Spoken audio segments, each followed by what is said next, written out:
नमस्कार विद्यार्थियों, आज हम हिंदी विषय से जुड़े कक्षा 6 के बहुविकल्पीय प्रश्नोत्तर को समझेंगे, जो इस प्रकार हैं।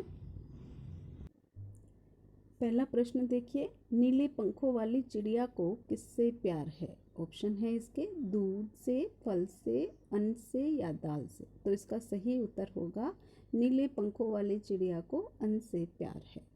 दूसरा प्रश्न है, सरवाल स्कैंडल पॉइंट के ठीक सामने की दुकान पर कौन सी गाड़ी का मॉडल रखा हुआ था? तो ऑप्शन देखिए, शिमला कालका train, intercity train, Bandra train, Jammu Tawi train. तो इसका सही उत्तर होगा सरवाल स्कैंडल पॉइंट के ठीक सामने की दुकान पर शिमला कालका ट्रेन का मॉडल रखा हुआ था। प्रश्न नंबर 3 है, केशव कारनिस तक कैसे पहुंचा? ऑप्शन देखिए, स्टूल से, टेबल से, रस्सी से, सीढ़ी से। तो यहाँ पर सही उत्तर होगा केशव कारनिस तक स्टूल की सहायता से पहुँचा था। प्रश्न नंबर 4 देखिए, चांद को क्या बीमारी है? हंसने की, रोने की, घटने बढ़ने की या सोने की? तो यहाँ पर सही उत्तर होगा कि चांद को घटने बढ़ने की बीमारी थी। प्रश्न नंबर 5 है, राजा दशरथ के पिताजी का क्या नाम था? ऑप्शन देखिए, महाराज अज, महाराज दिलीप, महाराज शांतनु या महाराज रघु। तो इसका सही उत्तर होगा महाराज अज राजा दशरथ के पिताजी थे। प्रश्न नंबर 6, ताड़का के पुत्रों के क्या नाम थे? तो ऑप्शन देखिए, सुबाहु और मारीच, कंस और दुर्योधन, हयग्रीव और हयराज, कंस और मारीच। तो यहाँ पर सही उत्तर होगा ताड़का के पुत्रों के नाम सुबाहु और मारीच थे। प्रश्न नंबर 7, संवैधानिक मान्यता प्राप्त भाषाएं कितनी हैं? ऑप्शन है 18, 22, 20 या 24। तो यहाँ पर सही उत्तर होगा संवैधानिक मान्यता प्राप्त 22 भाषाएं हैं। प्रश्न नंबर 8, भाषा को लिखने का ढंग क्या कहलाता है? ऑप्शन देखिए, लिखित भाषा, लिपि, बोली या व्याकरण। तो यहाँ पर इसका सही उत्तर होगा भाषा को लिखने का ढंग लिपि कहलाता है। प्रश्न नंबर 9 देखिए, निम्नलिखित में से संयुक्त व्यंजन कौन से हैं? ऑप्शन है क्षत्रज्ञ श, श, यर लव, प फ ब। तो यहाँ पर सही उत्तर होगा संयुक्त व्यंजन है क्षत्रज्ञ श्र। प्रश्न नंबर 10, माचिस शब्द में आए लिंग को पहचानो। तो ऑप्शन है इसमें, माचिस पुल्लिंग है, स्त्रीलिंग है, नपुंसकलिंग है या कोई नहीं है। तो यहाँ पर सही उत्तर होगा माचिस स्त्रीलिंग शब्द है। प्रश्न नंबर 11, मुझे डैश से प्यार है। तो रिक्त स्थान में उचित शब्द क्या लिख सकते हैं?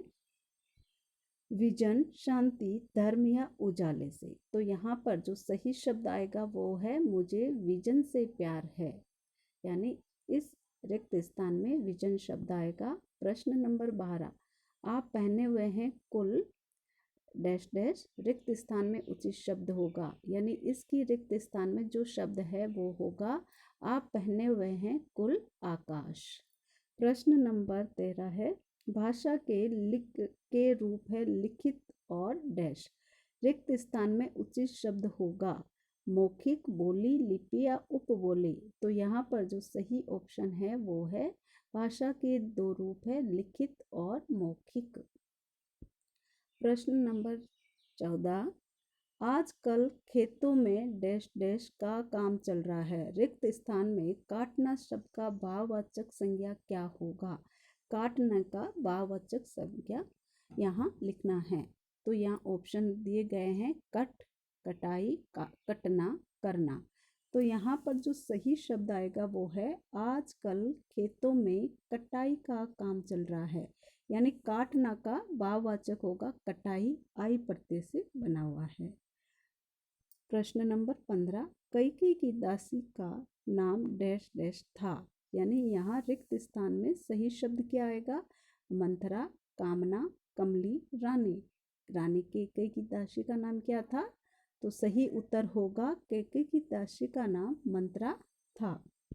प्रश्न नंबर 16, शुद्ध वाक्य पर सही का निशान लगाओ, यानी यहाँ दिए गए वाक्यों में जो सही है उसे हमें अलग करना है। तो देखिए, लेखक शब्द का स्त्रीलिंग कवि होता है, लेखक शब्द का स्त्रीलिंग लेखिका होता है। तो इस वाक्य में दूसरे नंबर का जो ऑप्शन है वो राइट है, क्योंकि लेखक शब्द का स्त्रीलिंग लेखिका होता है। प्रश्न नंबर 17, शुद्ध वाक्य पर सही का निशान लगाओ। ताजमहल जातिवाचक संज्ञा है या ताजमहल व्यक्तिवाचक संज्ञा है? तो यहाँ पर जो सही वाक्य है वो है ताजमहल व्यक्तिवाचक संज्ञा है। प्रश्न नंबर 18, शुद्ध वाक्य पर सही का निशान लगाओ। दोनों बच्चों के मन में अंडों को लेकर तरह तरह के प्रश्न थे। दोनों बच्चों के मन में पढ़ाई को लेकर तरह तरह के प्रश्न थे।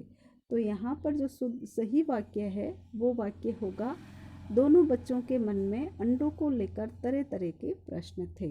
प्रश्न नंबर 19, शुद्ध वाक्य पर निशान लगाओ। लेखिका के भाई उन्हें सूरत बनी लंगूर की कहकर चिढ़ाते थे या लेखिका के भाई उन्हें बिल्ली की जैसी सूरत कहकर चिढ़ाते थे? तो यहाँ पर सही उत्तर होगा, लेखिका के भाई उन्हें सूरत बनी लंगूर की कहकर चिढ़ाते थे। प्रश्न नंबर 20 देखिए, शुद्ध वाक्य पर निशान लगाओ। भरत तपस्वी वेश में अलवर के पास पहाड़ियों में रहते थे या भरत तपस्वी वेश में नंदीग्राम में रहा करते थे? तो इसमें सही उत्तर है, भरत तपस्वी वेश में नंदीग्राम में रहा करते थे। तो ये कुछ प्रश्न थे जो मिले जुले लिए गए हैं। इसके आधार पर आप अपने प्रश्न स्वयं बनाना सीख सकते हैं और समझ सकते हैं। धन्यवाद।